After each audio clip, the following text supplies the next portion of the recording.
My name is Steve Carroll. My current job is that I work at Grady Health System in Atlanta. Grady's the county hospital, the safety net for Atlanta Level 1 Trauma Center. However, you'll see up here, EMTB. I was a EMT basic in Pennsylvania for about 10 years before I started my emergency medicine residency. So I got a lot of respect for what you guys do, and I had a little bit of experience with that, although I was obviously only ever ground EMS. And Pennsylvania cert number 142330. I will have that thing until I die because thanks to online CME that I can do from afar. So got a lot of respect for what you guys do each day. So this talk is titled Aortic Disasters. However, the subtitle is The Aorta Will Foul You Up. And this is a tribute to Cliff Reed. He's an ER doc in Australia. I think you've probably seen a lot of his talks online. And it's really true. The aortic disasters can really mess up your day. So in this talk, we're going to talk about specifically about aortic dissection and AAA, abdominal aortic aneurysm, and what we can do to both recognize these diseases and treat them as much as we can in the pre-hospital realm. I'll try to focus on that. I won't focus on as much on the diagnosis of them as I will the practical management of it. So before I get any further, this is the look you get when your partner violates protocol. With everything I say, do not violate any protocols that you have. Please follow your own protocols. And I don't take any money from anyone. The one project I do have is the EM Basic podcast, where I review core content emergency medicine. It's at the level of a medical student or an intern, but lots of EMS people email me and say that it's useful in their practice. It's free, it's on iTunes, and you can get it there. This number will be relevant in just a second, because I'm going to tell you a quick story. So I had a patient, this was my third year of medical school, the end of my third year of medical school, very last rotation. And your third year in medical school is basically when you figure out just how deep your ignorance goes when it comes to medicine. And I was certainly experiencing that during my third year. And so I was on my cardiology rotation at the end of the year. And on Friday afternoon, we got an admission. It was a male who came in, and he was admitted because he had severe chest and back pain. I walked into his room, and having only seen an aortic dissection once before, I said, this guy has an aortic dissection. Like, there's just no way around it. Like, he won't sit still. But the problem with him was that he had a creatinine of 2.5, so he couldn't get a contrasted CT scan. So in the ER, he got a non-contrast CT scan, and it was negative. So he was admitted for further workup to the cardiology service. And so, for whatever reason, the attending on that day did not think he had an aortic dissection. So that was Friday afternoon. He was admitted Saturday, Sunday, and on Monday, he got a stress test, which he failed. Surprise. On Tuesday, we got a frantic call from the cath lab saying, we tried to cath this guy, but something was blocking our path, so we shot an aortogram, and he's got an aortic dissection. So at that point, we said, we got to give him contrast. He had an aortic dissection from his root all the way down to his iliacs and his legs. Very bad dissection. He was taken to the operating room, had a very difficult repair. He was on pump for a long time. Brought him back to the ICU. Over the next month, his blood pressures fluctuated wildly. They go high, low, high, low, high, low. And one day, he stopped responding, and he was declared brain dead. He was 26 years old. This disease will mess up young people, as well as the old. So you have to be aware of it, because this is something that we can intervene on. If we intervene early, unlike the boy that he had, the outcomes are a lot better. So we need to be able to recognize this disease and treat it quickly. So first of all, we're going to talk about a review of aortic dissection and then do a little bit of myth busting around it. So just as a little quick reminder for our anatomy and physiology. So this is a diagram of your aorta here. It's got 3 different layers to it.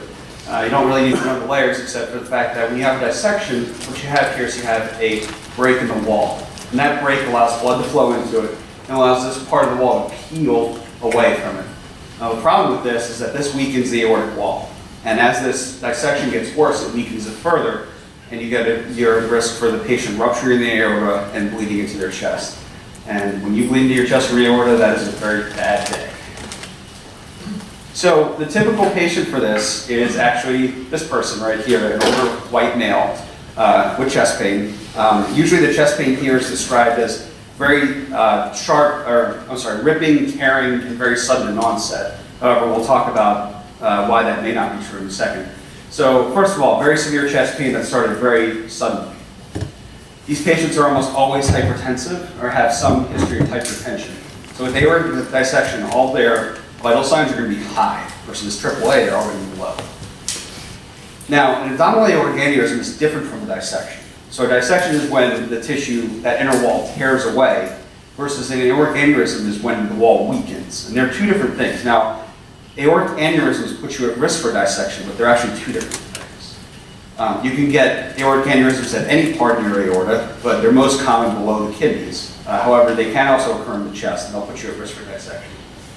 Now, this is a picture of a patient with Marfan's disease. So certain connective tissue disorders will make you prone to aortic dissections. So in the younger patients, it's usually someone with Marfan's. Now, the patient I talked about before probably had severe underlying hypertension for many years as the cause of aortic dissection.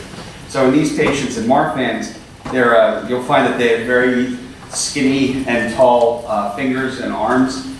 Some people said Michael Phelps, conjectured that Michael Phelps was actually Marfan's, but he's been tested for it, he is not Marfan's. They also have very loose and limber joints. They can wrap their finger like all the way around. If they put their finger around the wrist, they'll wrap it around all the way. That's kind of a sign. If you have a bicuspid aortic valve, that also puts you at risk because this should have 3 cusps to it, but when it has only 2, it creates an uneven jet of blood that can cause a dissection.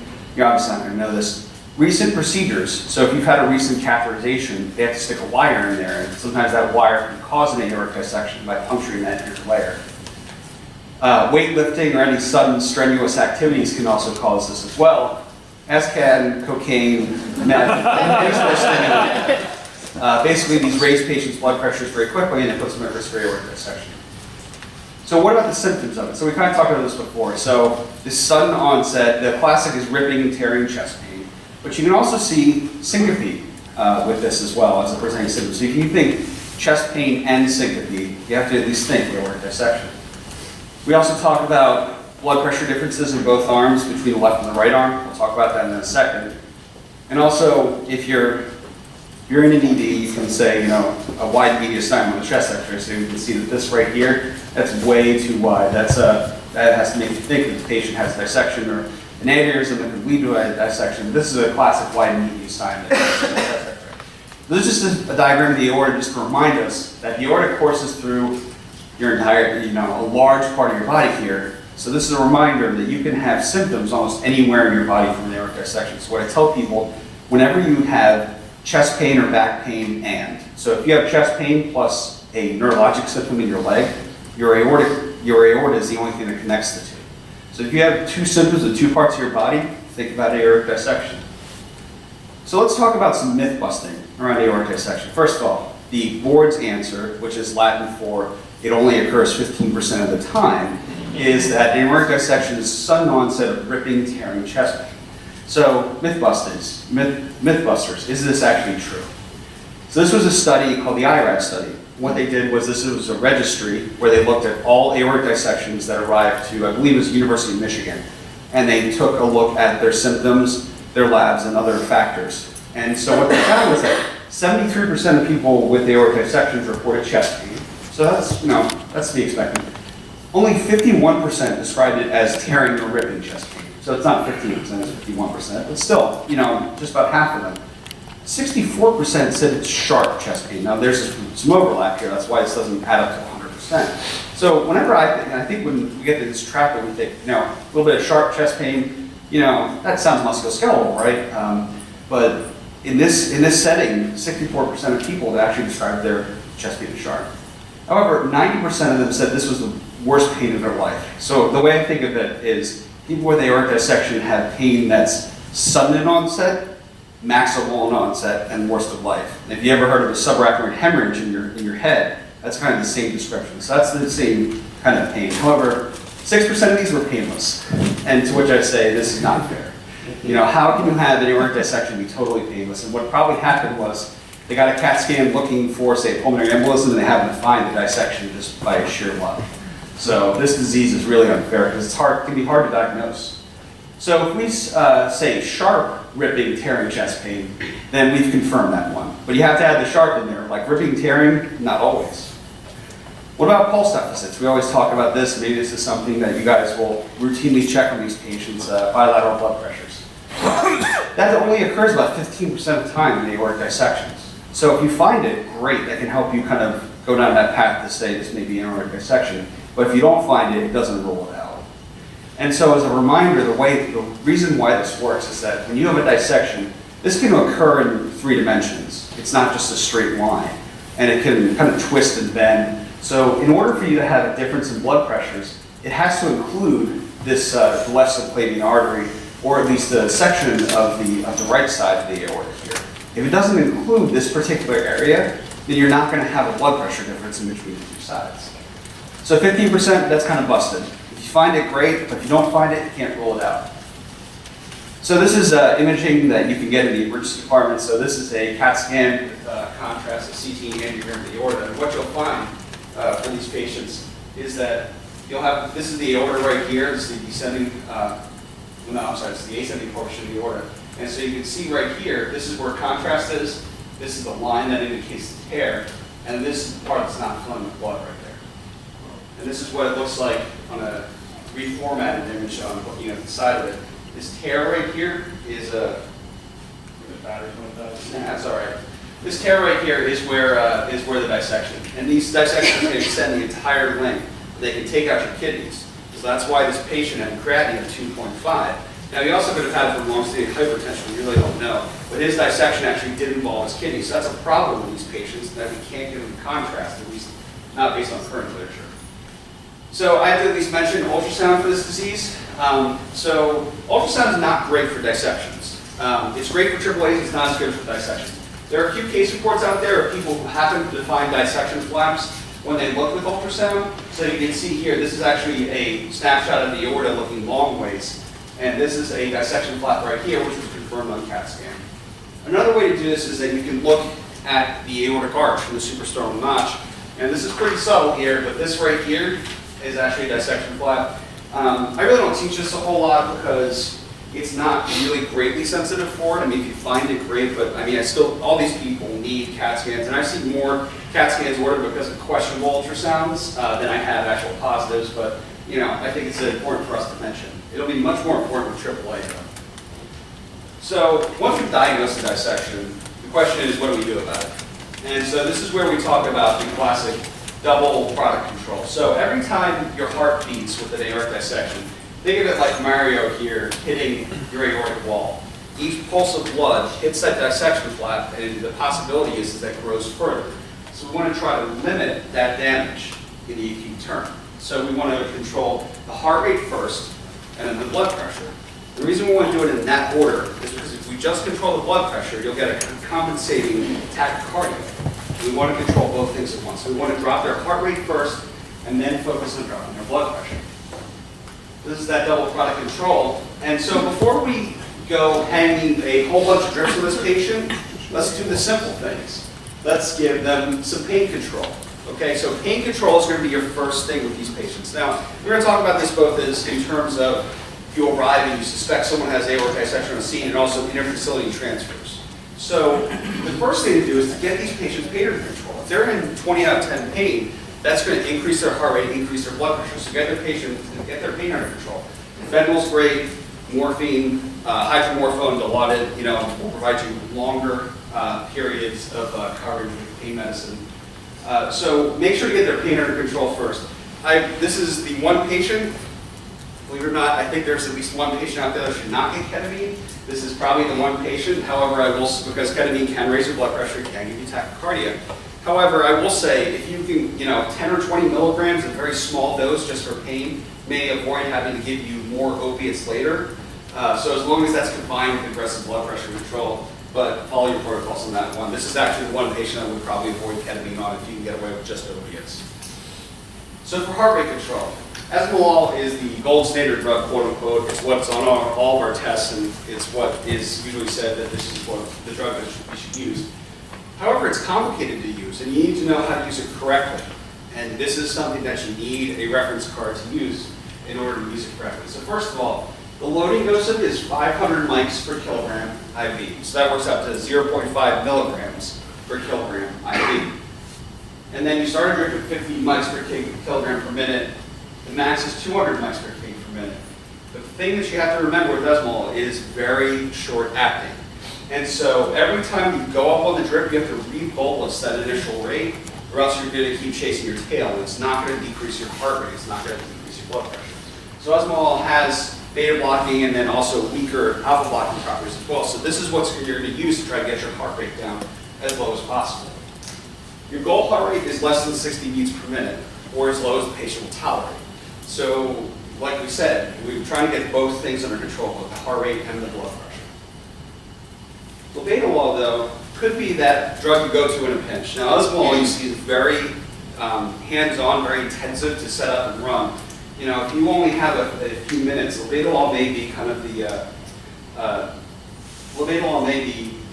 solution to this. And I actually just said something wrong right here. Osmol is a pure beta blocker. I'm sorry I said that. So it only has beta blocking properties. Labetalol has some alpha blocking properties as well. So for labetalol, you're going to give 20 milligrams IV as the initial dose, and you can bolus 20 to 80 milligrams every 10 minutes. Start them on drip from 0.5 to 2 milligrams per minute. And once again, your goal heart rate is less than 60. And this is something that needs to be written down with you as a drug reference. You don't want to be trying to do this off the cuff. Because even I can't remember these dosages. And this is a drug I very rarely use. I mean, maybe once a year. So more often labetalol. Osmol, yeah, like once or twice a year maybe. So what about a patient with chronic hypertension? You take a look at their medication list and they tell you, you know, I'm always at 180 if they can, or if you look back in their chart, if you have time to do that. You know, I'm always at 180, and you really want to drop their blood pressure below 120, or even lower. So the answer here is to titrate blood pressure and their mental status. This is pretty much the only disease where we want to really aggressively titrate patients' blood pressures down. All these other diseases about hypertensive emergency, it's probably safest to not aggressively lower their blood pressure. Now, not to get on too much of a tangent, some people have been talking about intracranial hemorrhages, and we can more aggressively treat their blood pressure. Not going to go down that route, but this is the one disease where we really want to try to lower their blood pressure and their heart rate as much as possible. So titrate your goals to the patient's mental status. If at a systolic of 150, they start getting lightheaded and dizzy, stop what you're doing, let them ride up a little higher. Now, we also have to mention there are some patients that are going to be hypotensive with this disease. Most of these patients are very hypertensive and very tachycardic. However, this is a, here you're essentially looking at pericardial tamponade, and what can happen is you can dissect your coronary arteries and they can rupture, and then you can bleed into your pericardial sac. So some of these patients will actually be hypotensive because they have a pericardial tamponade. So this patient is dying to know which sandwiches are served in the ER tonight. The question here is destination choice. So obviously you need to follow your protocols, but this could be a situation where if you're highly suspicious for an aortic dissection, maybe you're going to bypass a community hospital for a bigger center down 10 minutes, 15 minutes down the road in order to, that has a cardiothoracic surgeon. So this is a patient, you may want to talk to your medical control first and say, I'm really suspicious for this disease. Is it worth it to go to a bigger center that has a cardiothoracic surgery? Because most of these patients are going to need surgery. I'm not going to go into the differences between the types of aortic dissection, but all of them need very aggressive blood pressure control. Most of them will need a surgery. So this may be a conversation that you have with your medical director about the destination. So before we go on to AAA, just let me summarize real quick. So presentations of aortic dissection vary widely. There's usually a sudden onset of any severe pain. Big charity can also be sharp. Pulse deficits or blood pressure changes are not good enough to rule it out. When you have one of these patients, you're going to want to look for double product control, pain control, osmol, labetalol. You can also go down further down the algorithm on drugs such as diltiazem and nicardipine once you've gotten their heart rate well enough down. But I need to kind of shorten this a little bit. And then make sure you take them to the appropriate destination. This is a AAA. So this is a dilation of the aorta. It usually occurs below the levels of the kidneys. About 90% of them occur below the kidneys. And this usually happens because of years of hypertension where the walls of the aorta get very weak. So the major factor here is, once again, white males who have high blood pressure and smoke. That's kind of the big risk factor for this disease because this puts a lot of stress on your aorta over time. It weakens and it widens and it dilates. So these patients, if they could stop being hypotensive, that'd be really great. So unlike aortic dissection where everything's high and hypertensive tachycardia, these patients are usually hypotensive when they rupture, okay? Now patients may have found to have AAAs incidentally. So they get a CAT scan for something else. We find a AAA that's like 5 or 6 centimeters, but they're stable, they're not having any problems. Those patients can have this fixed electively. We're talking here about the patient that's ruptured. So they're hypotensive, they're tachycardic because they've ruptured their AAA and they're bleeding into their retroperitoneum. So the question for this, these patients often will complain of pretty severe back pain or abdominal pain. Generally, any pain in the box right here is a possibility. And you know, some of these patients will know, like, I have a AAA, like my doctor told me I have one. So back pain and abdominal pain and any sort of pain in that area is the thing to look out for. And so this is what a AAA looks like on a fancy CAT scan here. So you can see this is well below the level of the renals, the renal arteries, and this is dilated right here. This is very weak, and with time this can tear, this can rupture. So this is where I think EMS ultrasound could be a kind of a killer application for this disease. So this is a AAA that's found on bedside ultrasound. This is a very easy scan to do, and a lot of these ruptures, they're not that hard to find. You put the probe on there, and it's like, oh my God, it's nice and big. And you can tell that this is a AAA. So once they start measuring 5 centimeters and over, they need to be repaired. Now, if the patient is hypotensive with something 5 centimeters above, they need immediate repair. And when I say immediate, that means call a vascular surgeon in, they're going straight up to the operating room for the emergency department. So this is some place where we can probably change things. So then the other question is, these patients are basically treated by either diesel or Jet A. They need to be at a center that can repair the aortic aneurysm very quickly. So once again, it goes into destination, choosing the right destination for these patients. So the other thing is that these patients will usually need to be resuscitated. If they're very hypotensive, they're going to need something to replace that volume. Now, we're always talking about hypotensive resuscitation. If all you have is fluids, I would give judicious fluid boluses just enough to maintain indentation. If you have blood, this is one time where I think these patients should really probably get emergency release blood. These patients will be routinely cross-matched for 8 units before they go to the operating room. So these patients need blood. So if you happen to carry blood and you're transporting one of these patients, this would be the person to give crash blood. So take-home points for AAA. Unexplained sudden hypotension with back or abdominal pain. And think about it in the older smoker with hypertension. This is almost exclusively a disease of older white men who smoke and have high blood pressure. This may be the killer application for EMS coronary Carroll ultrasound. It's very easy to do, and these patients that are rupturing, they usually have very large AAAs that are easy to find. This could seriously change your management. If you call ahead to your ED or your medical director and say, I've got a guy who's hypertensive with a 6 centimeter AAA, that changes your game. It's treated with judicious fluids and blood and either diesel or Jet A. You need to get these patients to the hospital quickly. So to sum this up here, T-Rex hates CPR. Maybe that's because maybe that's the reason why they become extinct. I really love this one right here. There's also one with T-Rex trying to intubate. Any questions? I know we went through that quickly. I usually spend at least an hour on aortic dissection alone, but I hope this guys was useful. Any questions? Questions, guys? We've got a few minutes while we can set up the next And just to let you know, so on the EM-based podcast, you can actually get a screencast of the full aortic dissection talk on there. So if you're interested in finding out more about aortic dissection, go to the podcast. So, all right. Thanks, guys.